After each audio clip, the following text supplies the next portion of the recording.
La cour! Veuillez vous lever, s'il vous plaît.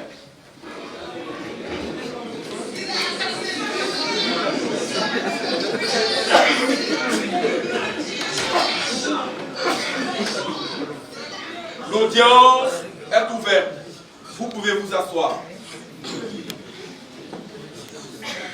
Silence, s'il vous plaît. Bien. Monsieur Virus du Sida, voulez-vous, s'il vous plaît, vous avancer? Monsieur, vous vous appelez à l'état civil virus de l'immunodéficience humaine, VIH en abrégé. On vous appelle communément virus du sida. Vous avez fait parler de vous la toute première fois aux États-Unis en 1981, précisément à Los Angeles, dans la communauté homosexuelle. Depuis lors, vous avez fait plus de 30 millions de victimes à travers le monde. Et vous vous êtes surtout fait remarquer en Afrique, où vous et vos complices avez fait de nombreuses victimes. Madame Corps Humain vous accuse d'avoir pris possession de son organisme et de celui de son nouveau-né. Monsieur Virus du Sida, reconnaissez-vous ces faits qui vous sont reprochés? Oui, monsieur, je reconnais les faits. Mais encore faut-il que vous sachiez les circonstances des faits dont on m'accuse, monsieur le président. Dites-nous alors, cher monsieur, comment vous vous êtes retrouvé dans l'organisme de Madame Corps Humain et de son nouveau-né, et comment vous y êtes parvenu? Hein? C'est quelle question ça? Je me retrouve dans l'organisme de Madame Corps Humain, au même titre que les batteries, les champignons, les microbes et autres. Monsieur Virus du Sida, pour l'instant, c'est vous qui êtes devant ce tribunal et non les gens que vous citez. Je vous prie donc de nous épargner ces sous-entendus et de répondre à la question. Que cherchez-vous dans l'organisme de Madame Corps Humain? Mon rôle est de détruire le système de défense et amener mes co-accusés ici présents à s'y installer sans crainte. Qu'est-ce que vous voulez dire? Soyez plus précis. Monsieur le Président, je veux dire que mes co-accusés sont plus aptes à répondre à cette question-là. Monsieur Virus du Sida, justement, madame vous accuse d'avoir tué son mari. Et vous dites que vos co-accusés sont plus aptes à répondre à la question. Mais expliquez-nous, qu'est-ce que vous voulez dire? Mais c'est le mari de cette dame qui est venu me chercher de son plein gré chez la prostituée. Justement, vous dites qu'elle est venue vous chercher de son propre gré. Soyez plus clair, monsieur. Monsieur le Président. Oui. J'ai dit, c'est le mari de cette dame qui est venu me chercher plusieurs fois à la rue Poitiers de Yopougon, à la rue des Jardins, au déplateau et parfois à la rue Pierre-Marie Curie en zone 4 de son propre gré. C'est pourquoi vous l'avez tué. Non. C'est pas moi qui l'ai tué, hein. Ce sont mes co-accusés qui l'ont tué. Monsieur le procureur, l'accusé est à vous. Alors, monsieur Virus du Sida, pourquoi vous voulez nous faire croire que vous n'attaquez que des personnes de mauvaise vie? Alors, le sexe n'est pas votre seul mode de transmission? Monsieur le procureur, vous avez mal interprété mes propos. J'ai dit qu'il était plus probable de me retrouver chez des personnes de mauvaise vie. Sinon, on peut me contacter par d'autres moyens. Donc, vous attaquez tout le monde. Ça peut être moi, le président, n'importe qui. Oui. Mais les personnes de mauvaise vie sont les plus exposées.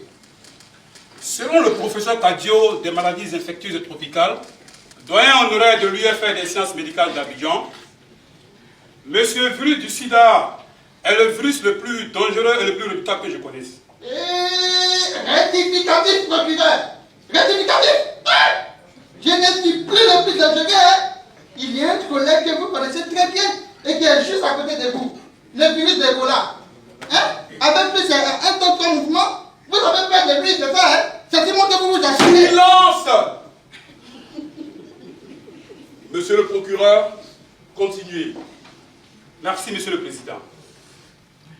Monsieur Virus du Sida est le virus le plus dangereux et le plus redoutable dans la chaîne d'agression contre le corps humain et son nouveau-né.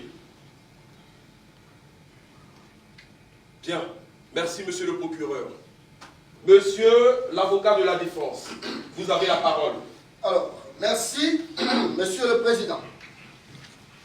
Monsieur le procureur, selon les analyses du professeur Kadjo, y a-t-il un moyen de l'éviter? Oui, maître.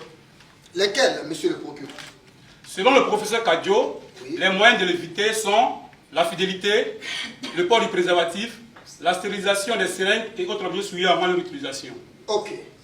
Donc, selon le professeur Kadjo, où est-il le plus probable d'entrer en contact avec monsieur virus du sida? Chez les prostituées et chez les homosexuels. En somme, chez des personnes de mauvaise vie. Selon le professeur Kadjo, oui, maître.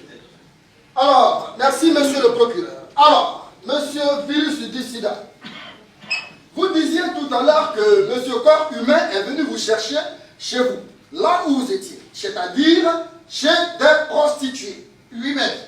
D'accord. C'est ça même, c'est ça. Il a fait l'amour sans se protéger, alors qu'il savait que c'était plus probable de vous trouver dans leur organisme. C'est ça.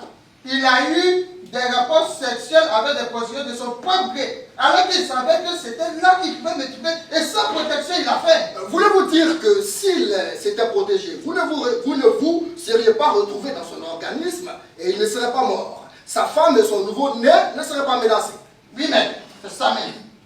Alors, merci monsieur virus du sida. Monsieur le Président, nous notons simplement que selon les analyses du professeur Kadjo, monsieur le procureur n'a pas été capable de nous dire avec précision lequel de ces accusés est responsable de cette mort. Aussi, il nous paraît injuste de condamner tous ces accusés du fait d'un seul individu. Nous jugeons donc cette intervention stérile car n'apportant aucun élément probant quant à la question de savoir qui des personnes ici présentes a tué monsieur corps humain. Donc, monsieur le Président, nous n'avons pas de questions à poser. De ce fait, nous réitérons notre demande de non-lieu concernant les chefs d'accusation de meurtre en bande organisée formulés contre nos clients. Selon nous, le seul vrai responsable de la mort de monsieur corps humain est celui ou celle qui lui a transmis le virus du VIH-Sida. Nul autre. Merci, monsieur le Président. J'en ai fini. Merci, maître. D'ici la fin de ce procès, nous saurons situer avec précision les responsabilités des uns et des autres. Pour le moment, je redonne la parole à l'accusation. Merci, monsieur le Président. Sans plus tarder, j'appelle madame corps humain à la barre.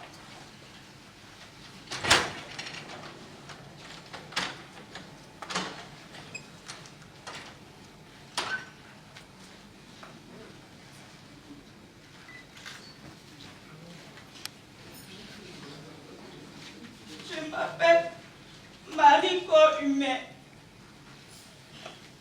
Je suis âgée de 36 ans. Et je suis femme au foyer, veuve depuis peu. La mort de mon mari a été causée par M. VIH ici présent. Je suis également moi-même infectée. Et le pire, c'est que l'enfant que je porte l'est également.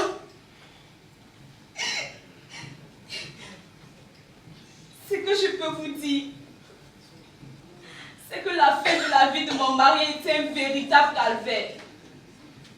Monsieur VIH ici présent, ainsi que ses complices, la tuberculose, la pneumonie, la fièvre, la diarrhée, et tous les autres se sont acharnés sur lui. Pour finir, il ne pesait plus que 45 kilos à sa mort.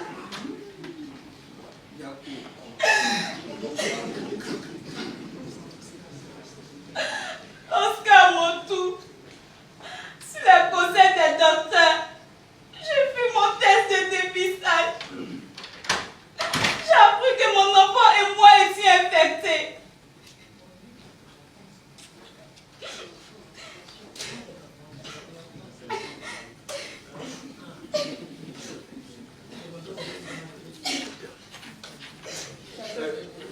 Calmez-vous, madame.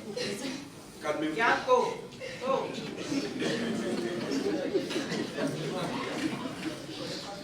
Les docteurs nous ont alors mis sur ARV. C'est pour toutes ces raisons que j'accuse ce monsieur ici présent, ainsi que ses co-accusés, de tuer impunément et d'être un danger pour notre société. Je réclame donc justice pour mon mari, pour mon enfant, pour moi et pour toute autre de ces victimes.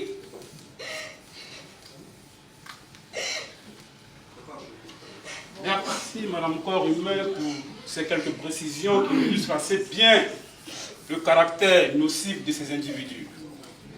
Monsieur le Président, j'en ai fini. Merci, monsieur le procureur. L'avocat de la défense, vous avez la parole. Merci, Monsieur le Président. Bonjour, Madame.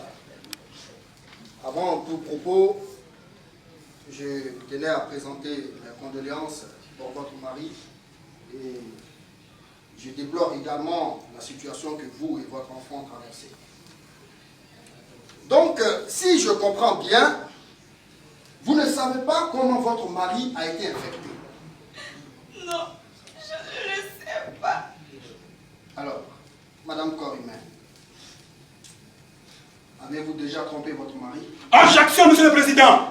Encore une fois, il ne s'agit pas de juger les actes de Monsieur Corps-Humain ou... Objection rejetée. Poursuivez, maître. Alors, n'est-ce pas vous qui avez infecté votre mari? Donc, vous êtes carrément responsable de sa mort? Répondez, madame. Répondez et n'oubliez surtout pas que vous êtes devant la cour. Et vous devez dire la vérité. Rien que la vérité. Répondez, madame Corrina. Répondez. Avez-vous trompé votre mari? Oui, quoi? Oui, je l'ai déjà trompé. Silence! Oh, le salon. Excusez-moi. Excusez-moi. La séance est